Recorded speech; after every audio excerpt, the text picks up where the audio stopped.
Hello and welcome to Northern Italy and the sunny Riva del Garda Festival.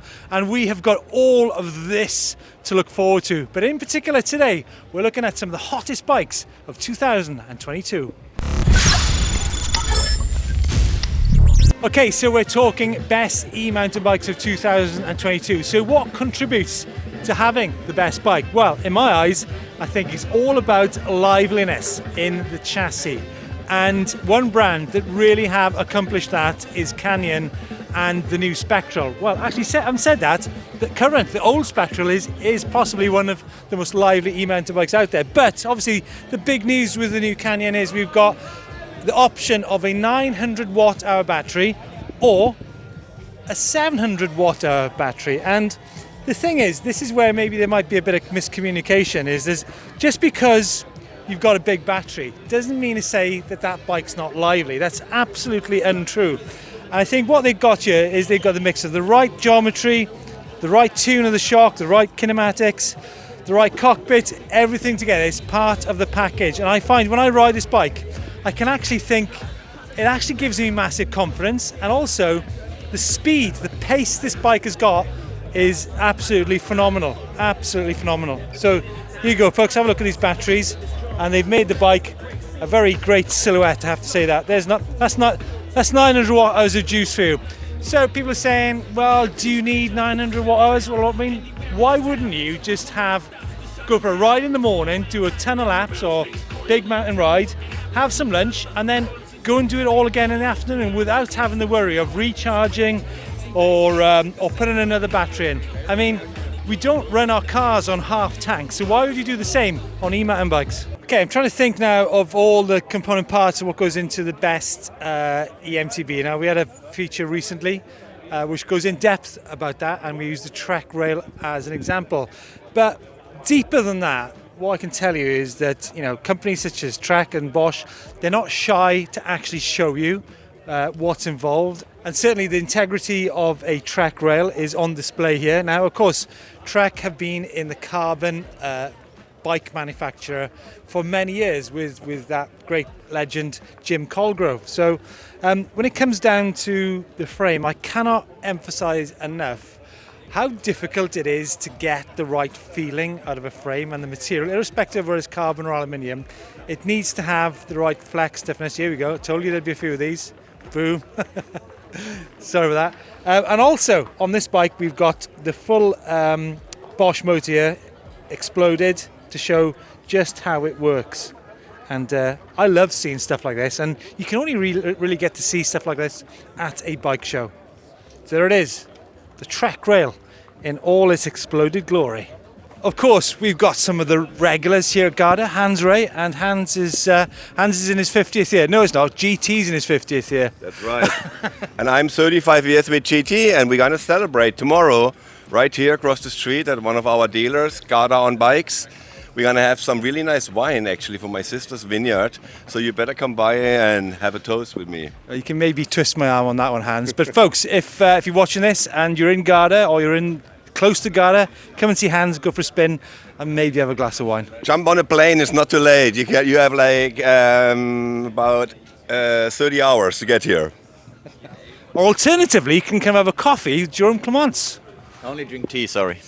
That's true. Oh dear? Yeah. Honestly, Garda Festival is fantastic for seeing bikes and also some great characters in the mountain bike world. Something absolutely brand new. The Radon Deft 170mm travel front and back. 29-inch wheels front and back too. There's 3 models in the range. The 10, the 9 and the 8, I do believe. It comes in 3 sizes, M, L and XL. Now, if you're wondering about the sizing, size large in this bike comes in at around 470mm on the reach, which is perfect for me at 6 foot. Okay, what about the other geometry details? Well, we've got 459 chainstay, 76 seat tube angle, 64 head tube angle, and it's obviously got the new Bosch smart system with a 750 watt hour battery in the down tube, a new display up front, and that's actually the difference between the models, is the fact that the top end bike comes with a display. The middle bike, which is the 8, comes without a display. And similarly with some of the other components too. Now, the 8 and the 10 come with a fantastic Magura brakes on here, 220 up front, 200 on the back. And as you can see, folks, I mean, the spec on this bike for the price is absolutely fantastic. We've got a carbon front end to the bike, aluminium back, and that goes through all three models. Well, I can only imagine that this bike will be an absolute bruiser out on the trail. I've just noticed we've now come from the 10 to the 8. This bike has got 36 compared to the 38 on the top end model, and wheel wise I really like the Newman wheels. I like the Fox transfer seat post on the top end bike, whereas this bike, you could argue, I really like these Maxxis tyres. And obviously the tyres are critical for a bike with 170mm travel.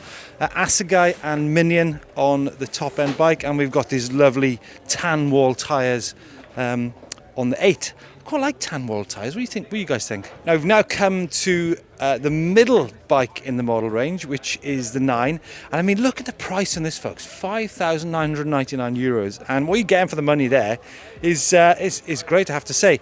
Now, what is common on all three bikes is this little mount, kind of display area on the top tube. And I can only imagine that there's something new going to be slotting into that. But can't tell you just yet, I'm afraid. Fazua have a new motor, but more of that in a minute. Let me just reacquaint you with the current Ride 50 system, and this is a Lapierre bike. And remember, if you want a lightweight e-mountain bike, this is possibly one of the go-to bikes. Now, the Ride 50 is a system where you can actually demount the drive from the down tube there, and you can ride it as like a non-e-mountain bike if you want to. And in terms of torque, now this bike, that motor, the Ride 50, has been updated to 58 Newton meters of torque. Let me put this back in the stand. And here is the current Ride 50 system. As you can see, we've got the bottom bracket and also the drive system with the battery in that down tube there. However, the new Drive 60, which we have here, as you can see, it is quite different. Actually, it is lighter. It gives you more torque. We've now got 60 Newton meters of torque on this drive unit. As you can see, it's super neat. I mean, that is proper state-of-the-art stuff there. And we've also got a new battery. We've now got 430 watt hours of battery. So, as you can see, that there combined is a super stealth setup. So, to summarize, compared to the existing Ride 50, we've now got more torque, lighter weight, and obviously more juice in that battery. Very cool. Now, if you'd ask me what's one of my favorite bikes I've ridden this year, I would definitely put the new Heckler LT on that list. It comes in either 29 or 27.5 MX version. Had a blast with Danny McCaskill up in northwest Scotland back in January. And here in Garda, it just seems like so long ago. We were in that cold winter months, and we're now into spring. Really good. And like I said, when it comes to some of my favourite bikes, I think e-mountain bikes need to be lively, they need to have the right geometry, and I think we're getting to a place where the mountain bike world really is tuning into those geometry numbers. Where are these seats from? Where did the seats come from? What make are the seats? IKEA. They're IKEA seats? Really? No. I need to tell the wife. These are comfy, eh? Right. Oh, is that you? Now, whilst we were doing the rounds of shows in 2021, one bike that stood out, both myself and also the cameraman I was working with, was this, the Flyer Uprock X. And I think you've got to agree, it is one of the most stunning bikes out there. I've not actually seen it in this colour before. And the good news, folks, is that this bike is now available to buy. Now, what's the standout feature of this bike? Well, it's the Panasonic motor. This is one of the few bikes that does actually feature that Panasonic motor, and we'll be covering this bike in detail in the next few weeks. But the bike is also available as the Uprock 6 with the Bosch motor in it. Equally as beautiful and equally as hard hitting. This bike here has got a Fox 38 on it. And again, folks, if you want to get a ride on the Flyer bike, get out to the shows in Italy and Germany, and you can test out Bosch or Panasonic. fantastic amount of feedback from you guys last year when we were at the IAA show, and we gave an exclusive on the Scott Patron or Patron. Obviously Patron is a great blend of tequila, but a talking point from you guys was how many dials and controls do you actually need on an e-mountain bike? Obviously the Scott Patron, you can have lockout front, lockout rear. Got the all-new Bosch smart system on here, 750 as you know by now.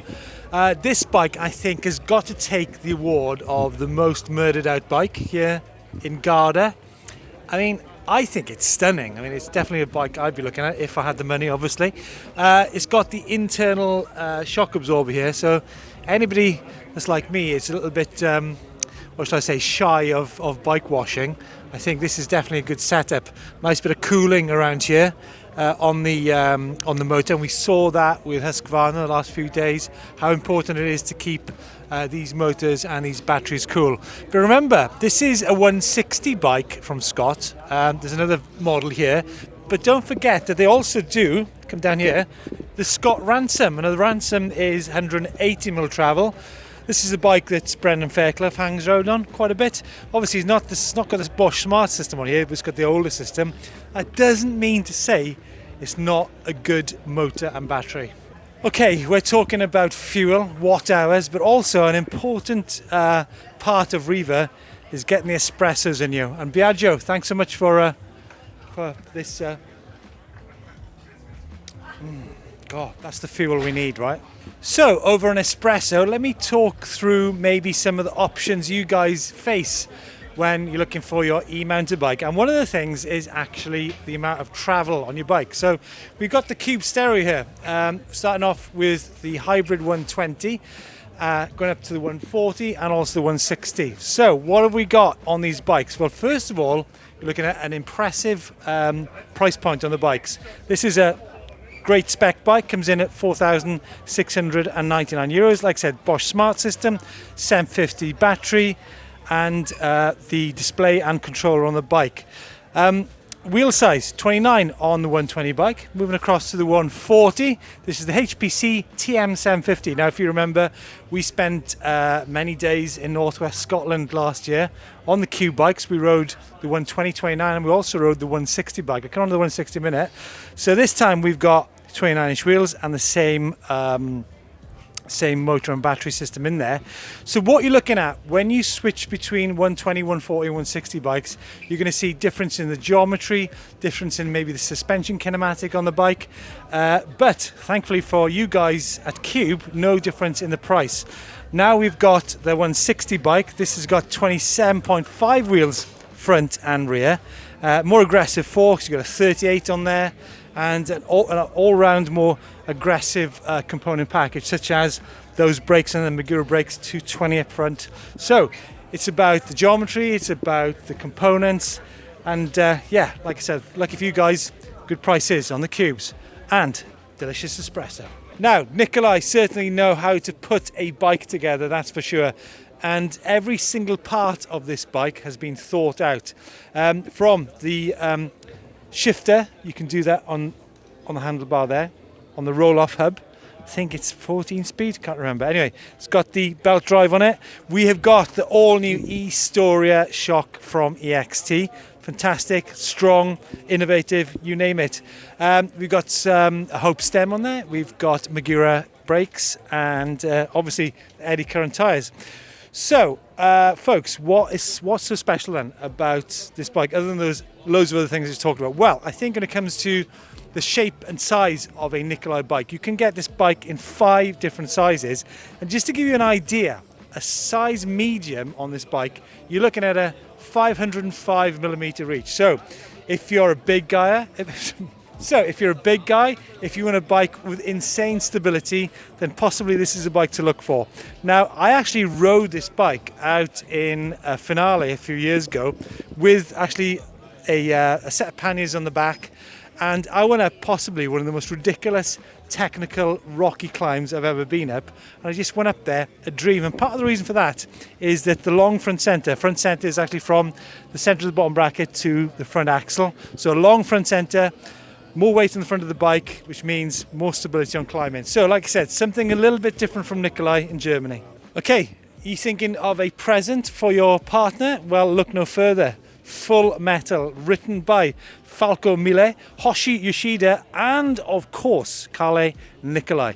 And in this book, you will get, as it says here, a mountain bike technology reference book. Doesn't come cheap, comes in at €100 or thereabouts. And I can show you the load of detail here is absolutely breathtaking. So there you go, Full Metal. Check that out on the Nicolai website, right? And my favourite bike of 2021 continues to be on my hit list for 2022. From Bassano di Grappo, we have Cybro Industries and something very special. One of the longest travel bikes on the market, over 200mm. We've got the Sachs motor in there, got the gates, got the roll-off, and something which I'm sure you'll agree looks very, very special. And I'm sure when I get to test drive it in a few days' time, really interested to see the performance on the bike out on the rocks here in Garda. But like I said, even from the uniqueness, this is certainly up there in the top 10. So, Garda day one. I wouldn't say we saw a ton of new kit, apart from maybe the Radon, but certainly we saw the bikes, the key bikes that are definitely in the mix for 2022. And it just highlights the fact that there's so many things to think about when you're choosing your eMTB, whether it be the chassis or the motor or the battery or the componentry, or indeed the price of the bikes involved. Now, tomorrow we're going to continue with part 2 of this feature, and we will see a lot more Italian bikes in the mix tomorrow. And obviously, yesterday we saw the brand new Husqvarna bike from Salzburg in Austria, which is definitely in the mix of the bikes 2022. But I think the key thing, and this is really important, folks, is that if you come to a festival like Garda, what you'd be able to do is actually get out and ride the bikes, because I think the kind of staff, the crew that's involved in the test bikes, the test fleets here, amazing place to go and ride a bike, is absolutely essential if you're going to spend, a considerable amount of money on a two-wheel bike. So get yourselves out. My advice is get yourselves out to a festival like Garda, a lot of sun, great trails, and get to ride as much as possible. Thanks for watching. Give us a thumbs up if you liked the video. Please get involved in the comments. I mean, there's lots of things to talk about. Like I said, motors, batteries, pricing, obviously. And don't forget to subscribe to EMBN to see lots of other e-mountain bike content. So, tune in tomorrow where we're going to see part 2 of the hottest bikes of 2022.